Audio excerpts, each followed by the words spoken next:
Shalom, mari kita mulai renungan hari ini. Kita akan menyanyikan lagu yang pertama.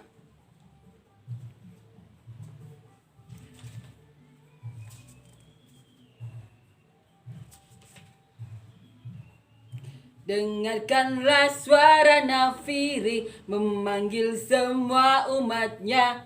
Dari seluruh penjuru bumi datang untuk menyembah Dia. Dengarkanlah suara nafiri memanggil semua umatnya. Gereja Tuhan bersatu kini mengangkat tinggi panjinya. Bersiap maju, janganlah lengah. Yesus Panglima kita. Gunakan semua senjata Allah dalam kuasa Roh Kudus. Api kemuliaannya tercurah dari surga. Penuhi kami semua, bangkitlah gerejanya. Api kemuliaannya tercurah dari surga. Beritakan pada dunia bahwa Yesuslah Raja, segala raja. Amin ya. Amin. Kita akan melanjutkan ya, membaca dan merenungkan ayat firman Tuhan di Injil Yohanes pasal ke-10 ayat 40 sampai 42. Perikop yang pendek ya, judul perikopnya Yesus di seberang Sungai Yordan. Kemudian Yesus pergi lagi ke seberang Yordan, ke tempat Yohanes membaptis dahulu. Lalu ia tinggal di situ. Dan banyak orang datang kepadanya dan berkata, Yohanes memang tidak membuat satu tanda pun, tetapi semua yang pernah dikatakan Yohanes tentang orang ini adalah benar. Dan banyak orang di situ percaya kepadanya. Jadi setelah Tuhan Yesus mengalami peristiwa mau dilempar batu ya, saat ditolak oleh orang Yahudi, Tuhan Yesus menyingkir ke dekat Sungai Yordan, tempat di mana Tuhan Yesus dahulu dibaptis oleh Yohanes Pembaptis. Nah, orang-orang di situ ternyata percaya kepada Tuhan Yesus. Mereka percaya kepada Tuhan Yesus kita. Ini perkataan mereka. Yohanes memang tidak membuat satu tanda pun, tetapi semua orang yang pernah dikatakan Yohanes tentang orang ini adalah benar. Jadi mereka menyatakan kepercayaan mereka kepada Tuhan Yesus. Memang benar apa yang dikatakan Yohanes mengenai orang ini. Orang-orang sekitar situ percaya.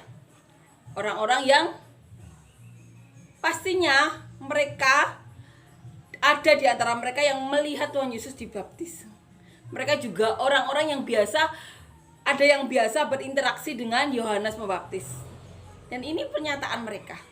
Yohanes memang tidak membuat satu tanda pun, tetapi semua yang dikatakan Yohanes mengenai orang ini adalah benar. Jadi nubuatan-nubuatan atau perkataan-perkataan Yohanes Pembaptis semua didengar orang-orang. Sama seperti saat Yohanes Pembaptis berkata pada muridnya, salah satunya adalah Andreas, dia adalah Mesias. Kemudian mereka mengikuti Tuhan Yesus, menanyakan rumah Tuhan Yesus, kemudian mampir ke tempat di mana Tuhan Yesus tinggal. Murid-muridnya saat Yohanes Pembaptis berkata seperti itu langsung membuktikan. Dan bahkan salah satu murid Yohanes Pembaptis menjadi murid Tuhan Yesus.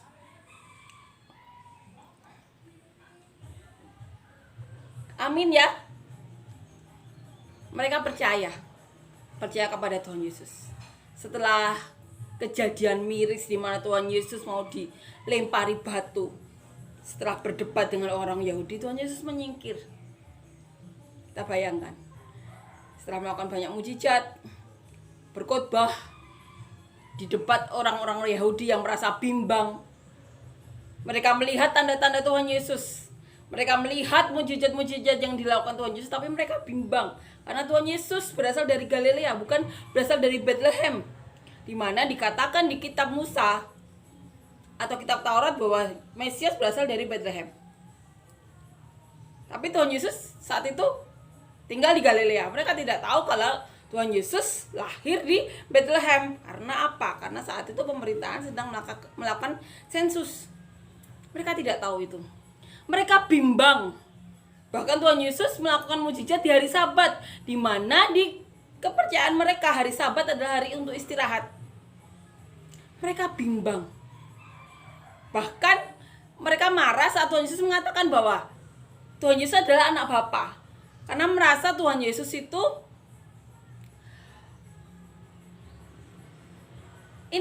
malah menyamakan dirinya dengan Allah. Roh Kudus dalam diri mereka tidak memperingati orang-orang Yahudi saat itu. Dan Tuhan Yesus menyingkir ke dekat Sungai Yordan, di mana Tuhan Yesus diterima. Kemudian Tuhan Yesus tinggal sementara di situ. Tuhan Yesus kita beristirahat sejenak ya, setelah dikejar-kejar orang-orang Yahudi yang mau membunuh Tuhan Yesus. Kiranya kita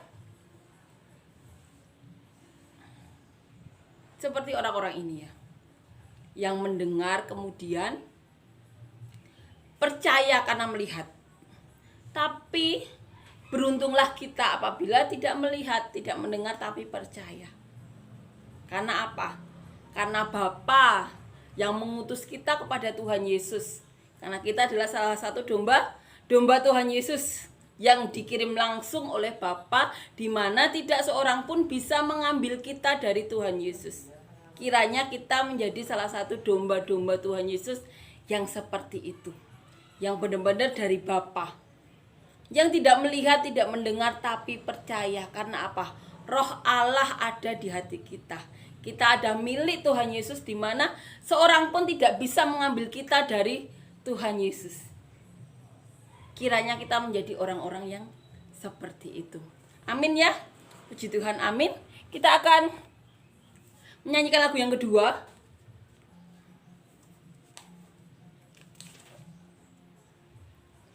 Dia sungguh indah, Dia Yesus, Dia ajaib, Dia mulia, Dia agung, Dia cinta daku dan ampuniku,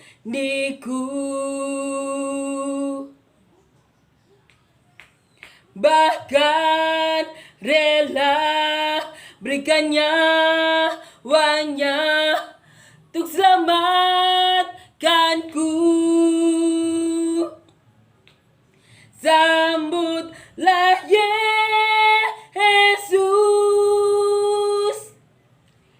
tinggikan Yesus,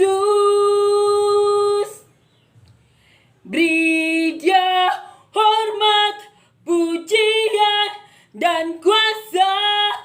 Yesus Raja, bagi yang mulia, ku angkat tanganku, Kau ku puja, ku cinta, ku sembah. Haleluya. Amin ya. Puji Tuhan. Amin.